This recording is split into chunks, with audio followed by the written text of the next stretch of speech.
দিন বদলের সাথে সাথে, সরকার বদলের সাথে সাথে বাংলাদেশের সুপ্রিম কোর্টও বদলে যায়। বাংলাদেশের supreme court fascist Awami League, BNP, জাতীয় পার্টি, জামাত, এনসিপি সবাইকে ভয় পায়। অবশ্য দুদক বাংলাদেশ সুপ্রিম কোর্ট কাউকে ভয় না করে সংবিধানের নির্দেশনা মেনে জনগণের সার্বভৌম ক্ষমতা, জনগণের মানবিক মর্যাদা, মানবাধিকার, মত প্রকাশের স্বাধীনতা এবং সুপ্রিম কোর্ট নিজেই বিচার বিভাগের স্বাধীনতা রক্ষার জন্য কাজ করার কথা ছিল। অথচ আমাদের বিচার বিভাগ, আমাদের supreme court, lower judiciary, higher judiciary সরকার বদলের সাথে সাথেই বদলে যায়, গৃহবন্দী হয়ে পড়ে। বর্তমান সুপ্রিম কোর্ট আবার গৃহবন্দী হয়ে পড়েছে। যেভাবে 16 বছর আওয়ামী লীগের হাতে বন্দী ছিল বাংলাদেশের জুডিশিয়ারি, বর্তমান জুডিশিয়ারিও বিএনপি আসার আগেই বিএনপির হাতে বন্দী হয়ে গেছে।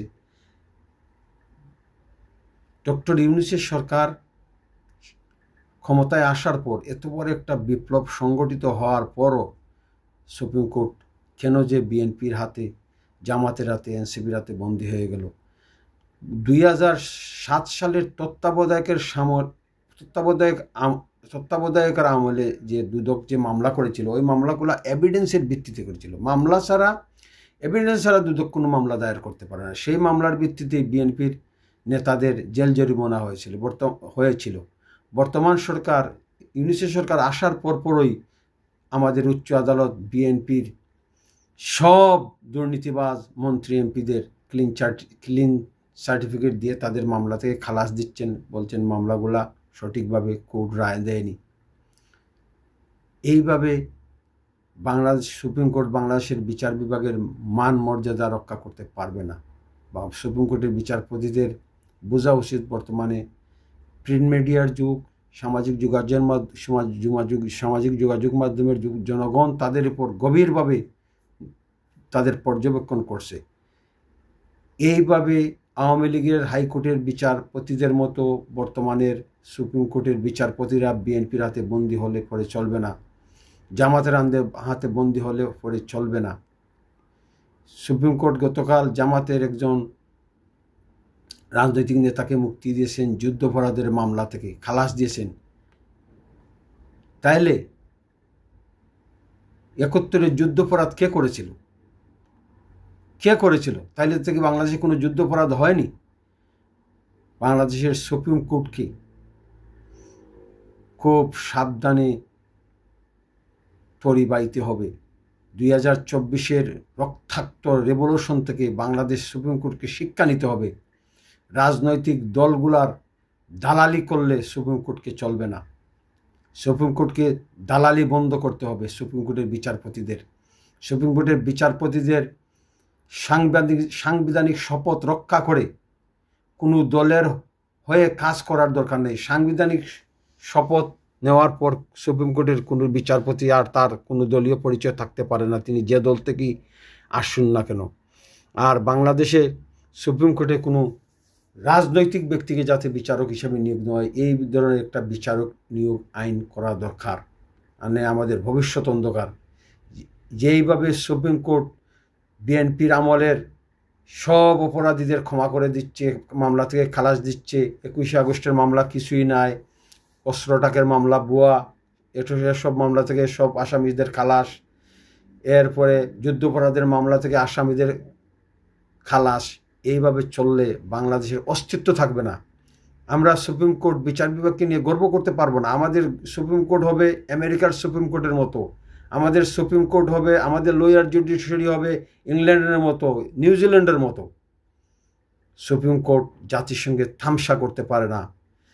2024-এর চেতনা, 1971 সালের মুক্তিযুদ্ধের চেতনাকে বুকে ধারণ করে উচ্চ আদালতের বিচারকদের নির্মোহভাবে জনগণকে ন্যায় বিচার উপহার দিতে হবে। এইভাবে বিএনপি, জামাতের আইনজীবীরা সুপ্রিম কোর্টের বার দখল করে ফেলেছে। তারা যেভাবে কথা বলছে সুপ্রিম কোর্টও তাদের কথা সেইভাবেই শুনছে। সুপ্রিম কোর্টের বার দলখানাদের দিয়ে দখল করলে হবে না। বার সুপ্রিম কোর্ট বারকে নিরপেক্ষ লোক দিয়ে চালানো দরকার। একটা ইন্ডিপেন্ডেন্ট প্রসিকিউশন সার্ভিসও গঠন করা দরকার। জামাতের নেতার মামলার শুনানিতে, খালাসের মামলার শুনানিতে যিনি ছিলেন আইনজীবী, সরকারি আইনজীবী, তিনি আরও জামাতের নেতার আত্মীয়। এইভাবে দলখানা, দলের নেতাদের দিয়ে সুপ্রিম কোর্টের বার ভরে ফেললে বাংলাদেশের কোনো ভবিষ্যৎ বাংলাদেশের কোনো ভবিষ্যৎ থাকবে না। সুপ্রিম কোর্ট না থাকলে, আইনের শাসন না থাকলে, সংবিধানের শাসন না থাকলে, বিচার বিভাগের স্বাধীনতা না থাকলে বাংলাদেশ থাকবে না। বিচার বিভাগের স্বাধীনতার সঙ্গে সংবিধানের সার্বভৌমত্ব, জনগণের মানবিক মর্যাদা, মানবাধিকার, মত প্রকাশের স্বাধীনতা এবং সংবিধানের সার্বভৌমত্ব জড়িত। অতএব বিচার বিভাগকে, সুপ্রিম কোর্টের বিচারকদের শক্ত হাতে রায় দিতে হবে, শক্ত হাতে পর্যবেক্ষণ করে মামলার আসামিদের খালাস দিতে হবে অথবা কারাগারে প্রেরণ করতে হবে। এইভাবে গণহারে আসামিদের ছেড়ে দিয়ে বাংলাদেশের লোয়ার জুডিশিয়ারি, হায়ার জুডিশিয়ারি জনগণের কাছে কালার হচ্ছে। এইসব বিচারকদের জাতি কোনোদিনও ক্ষমা করবে না। প্রধান বিচারপতি সৈয়দ রেফাত আহমদকে সংবিধানের নির্দেশনা মানতে হবে।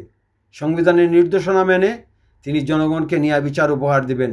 এইভাবে সব মামলার আসামিদের ছেড়ে দিয়ে একটি কালো নজির দেশে স্থাপন করা হচ্ছে।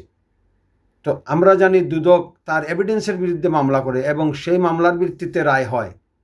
এভিডেন্স ছাড়া দুদক কোনো মামলা করতে পারে না এবং চার্জশিট দুদক এভিডেন্সের ভিত্তিতেই চার্জশিট দেয়। পুলিশের মতো মিথ্যা চার্জশিট দুদক দিতে পারে না। কিন্তু কি হচ্ছে, সব মামলা থেকে সব আসামি বিএনপির খালাস হয়ে গেল। যুদ্ধাপরাধের মামলা থেকে জামাতের নেতা খালাস হয়ে গেল। এইসব চললে, এসব দেখে সার্বভৌম জনগণ, মুক্তিযুদ্ধ প্রিয় সার্বভৌম জনগণ আর সহ্য করতে পারতেছে না। 1971 সালে 30 লাখ মানুষ জীবন দেয়নি।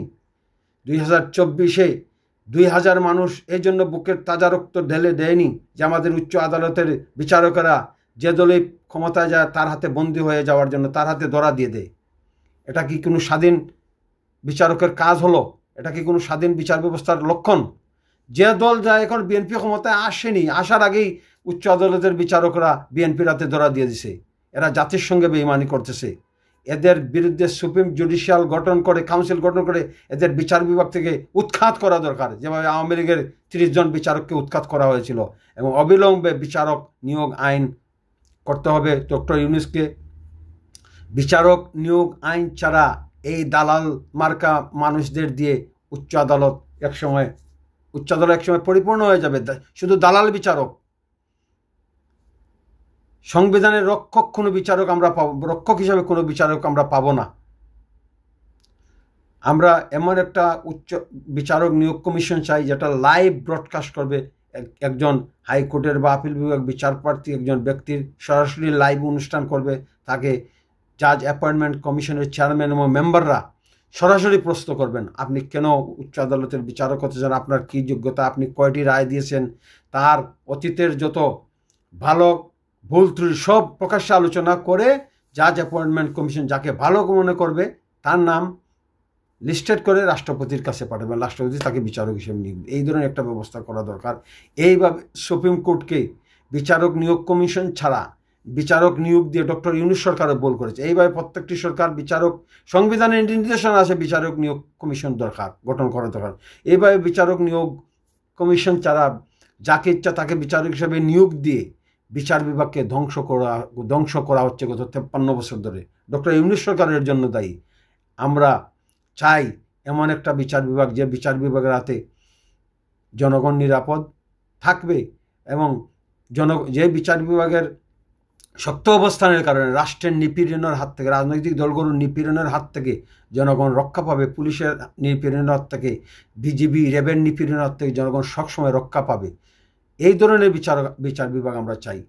অতএব সুপ্রিম কোর্টের বিচারকরা, হাইকোর্টের বিচারকরা, লোয়ার জুডিশিয়ারির বিচারকরা, আপনারা সাবধান হয়ে যান। 24-এর চেতনা থেকে 24-এর বৈষম্যবিরোধী বিপ্লবের জন্য আপনারা শিক্ষা নিন এবং সংবিধানের সার্বভৌমত্ব, জনগণের মানবিক মর্যাদা, মানবাধিকার এবং মত প্রকাশের স্বাধীনতা রক্ষায় আপনারা এগিয়ে আসুন এবং আপনারা নিজেদের স্বাধীনতা রক্ষায়ও এগিয়ে আসুন এবং দমন পীড়নের রাজনীতি দেশে বন্ধ করুন এবং বড় বড় দুর্নীতিবাজদের আমাদের উচ্চ আদালত কোনো কালে কোনো বড় বড় দুর্নীতিবাজদের শাস্তি দিতে পারেনি। হাইকোর্ট বিভাগে গেলে মামলা কিভাবে খালাস হয়ে যায়, কুয়াশ হয়ে যায়, কিভাবে মামলা শেষ হয়ে যায়। উচ্চ আদালতের সাংবিধানিক দায়িত্ব হলো নিম্ন আদালতের দণ্ডপ্রাপ্ত আসামিদের উচ্চ আদালতে দণ্ডিত করা এবং এদের বিচারের মুখোমুখি করে এদের সম্পদ বাজেয়াপ্ত করা। তাহলে পরেই আমরা দেশে একটা সুশাসন পাব। জয় বাংলা।